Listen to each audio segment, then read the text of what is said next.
वो तो भोले बाबा थे जो विष को पचा गए। बोले भोले बाबा विष को पचा गए, ऐसी कभी गलती मत कर देना। और आज भोले बाबा के लिए मैया पार्वती ने कहा है, भोलेनाथ यदि सारे संसार की रक्षा होती हो तो आप विषपान कर लीजिए। क्योंकि मैया पार्वती तो जानती थी कि भोले बाबा का विष कुछ नहीं बिगाड़ सकता है। और आज भोलेनाथ ने अपनी अंजलि को आगे बढ़ाया है, योग के द्वारा विष को खींचा है महाराज। और जो विष को खींचा अंजलि में लिया और जो विष का पान किया, भोले बाबा के मुख में जो विष गया, भोले बाबा विचार कर रहे हैं ये क्या कर दिया हमने। इस विष को यदि अंदर जाने दें तो मेरे हृदय में तो मेरे प्रभु के चरण कमल विराजमान है, इस विष से उनको कष्ट होगा।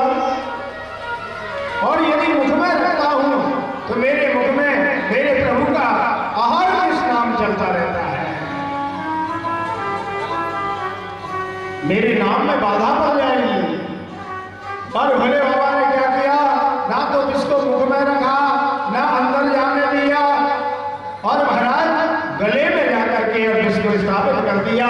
यह चकार गले नीलम, जो विष को धारण किया भोले बाबा का गला नीला पड़ गया और भोले बाबा का एक नया नाम पड़ गया, नीलकंठ महादेव। बोलो नीलकंठ महादेव की जय। और भोले बाबा ने जो है देवता दैत्यों की विष से रक्षा करी महाराज।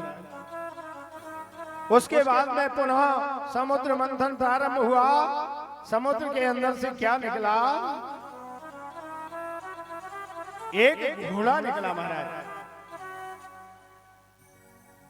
जो घोड़े को देखा देवताओं ने कहा हमें मिल जाए, दैत्यों ने कहा हमें मिल जाए। भगवान ने घोड़ा राजा बलि को प्रदान कर दिया। उसके बाद में पुनः समुद्र मंथन हुआ। ऐरावत नाम का हाथी निकला। दैत्यों ने कहा हमें मिल जाए, देवताओं ने कहा हमें मिल जाए। भगवान ने कहा देख बलि अभी अभी घोड़ा दिया है,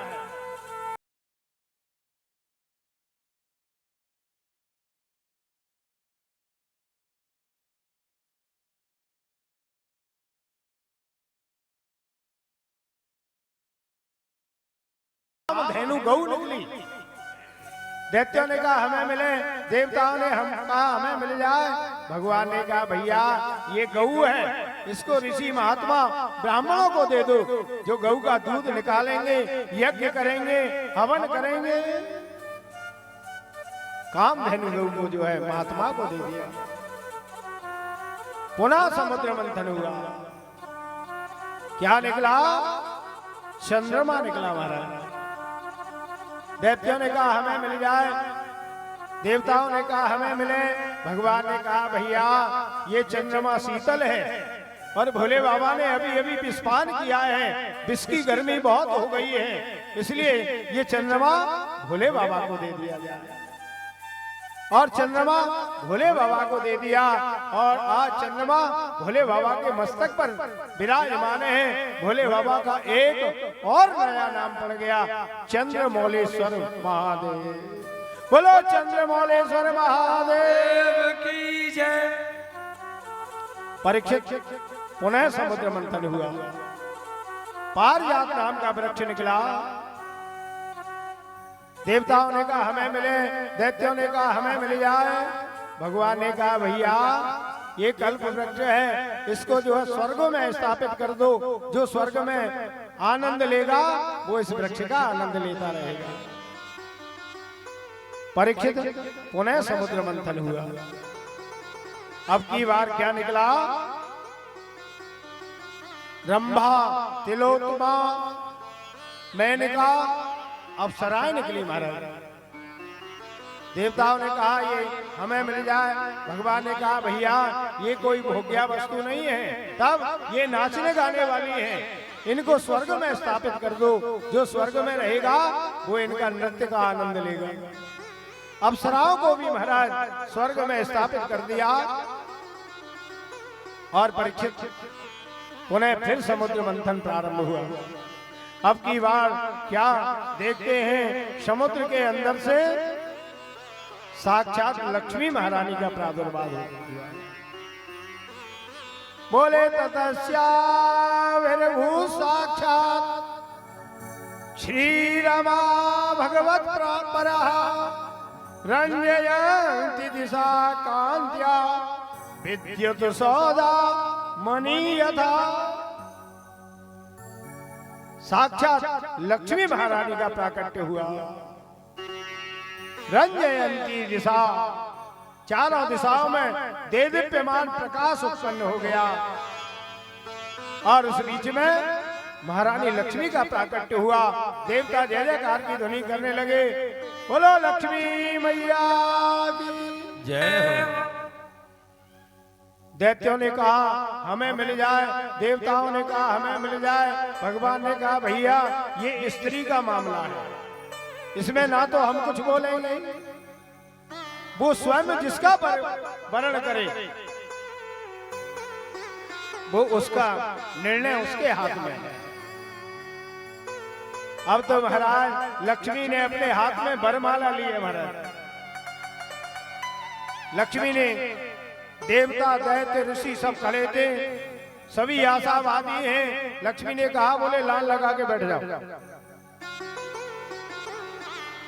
एक लाइन में ऋषि बैठ गए महाराज, एक लाइन में देवता बैठ गए, एक लाइन में दैत्य बैठ गए, एक लाइन में गंधर्व बैठे हैं। और लक्ष्मी महारानी हाथ में माला लेकर के चल रही है। जो आगे बढ़ी क्या देखती हैं, सनक सनंदन सनत कुमार चारों भाई बैठे हैं, बहुत सुंदर हैं, इनको अपना पति बना लूं।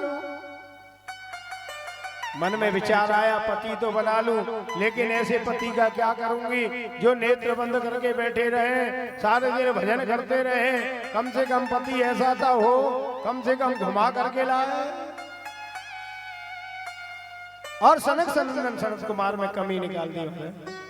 आगे बढ़ी, दुर्वासा ऋषि बैठे थे, बोले बहुत सुंदर हैं, त्रिकालदर्शी हैं, इनके गले में माला डाल दूं।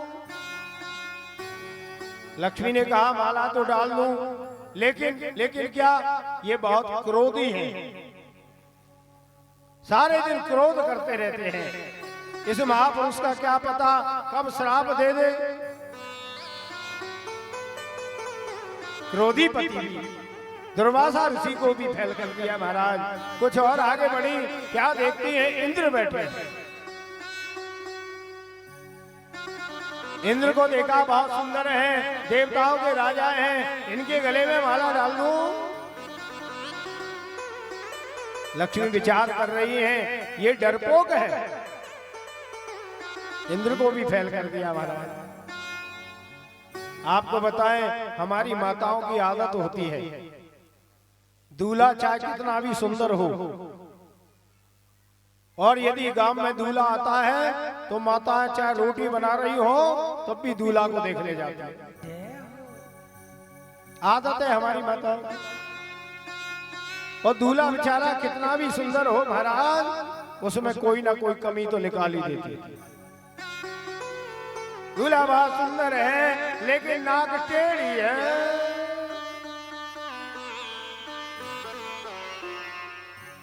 आज लक्ष्मी ने जो है इंद्र में कमी निकाल दी। महाराज ये भी मेरे योग्य वर नहीं है। लक्ष्मी और आगे बढ़ी, क्या देखती हैं, बलि बैठे हैं, बोले इनके गले में माला डाल दूं। इनका स्वभाव राक्षस है।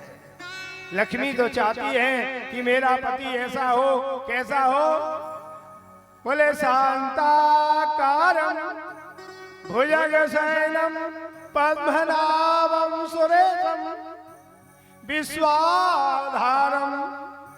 कैसा हो, शांत स्वभाव का हो। भगवान नारायण ने जब देखा कि यहाँ शादी का मामला है, भगवान नारायण एकांत में चले गए। लक्ष्मी हाथ में वरमाला लेकर के जो नारायण प्रभु के पास गई, नारायण प्रभु ने लक्ष्मी को आया हुआ देख करके और महाराज पीठ फेर ली। लक्ष्मी फिर आगे आई,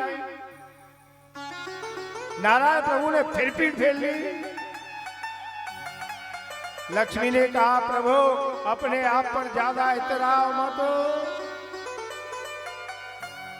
तुम भी कोई ज्यादा सुंदर नहीं हो, केवल हमारी मजबूरी है कि हम सबको फैल करके आ गई, केवल आप बचे हो, अब हमारी मजबूरी है, आपको बर बनाना ही पड़ेगा। भगवान नारायण में भी कमी निकाल दी। लक्ष्मी ने दोनों हाथ जोड़ लिए, प्रभु मैं तो आपके जन्म जन्मांतर की चरणों की दासी हूं, आपको छोड़ करके मैं कहां जाऊं। और भगवान ने लक्ष्मी ने लेकर के महाराज आज नारायण प्रभु के गले में जो है जयमाला डाली है। देवता जय जयकार की ध्वनि करने लगे, बोलो लक्ष्मी नारायण भगवान जय हो। एक बात है भाई, 3 दिन से तो हम कुछ नहीं बोले, लेकिन अभी आगे आने वाला है हमारे कन्हैया का जन्मदिन, और तुम ऐसे करोगे जय, तो भाई ऐसे काम चलने वाला नहीं है। अरे भगवान का विवाह हुआ है, घर में शादी होती है महाराज, गला फाड़ फाड़ करके चिल्लाते हैं। अरे कम से कम जयकारा तो जोर से लगाओ। आपको बताएं,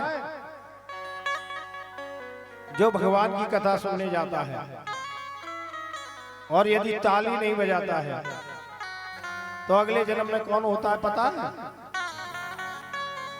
आप लोग समझदार हैं। और जो मुख से नहीं बोलता है वो अगले जन्म में कौन होता है? गूंगा हो जाता है महाराज। अब जिसको गूंगा बनना है बिल्कुल नहीं बोले, और जिसको लूला बनना है वो बिल्कुल ताली नहीं बजाए। आपकी मर्जी है। बोलो लक्ष्मी नारायण भगवान की जय हो। बोलो लक्ष्मी नारायण भगवान की जय हो। ओ मन हो जा दीवाना रे, श्याम जी के चरणों में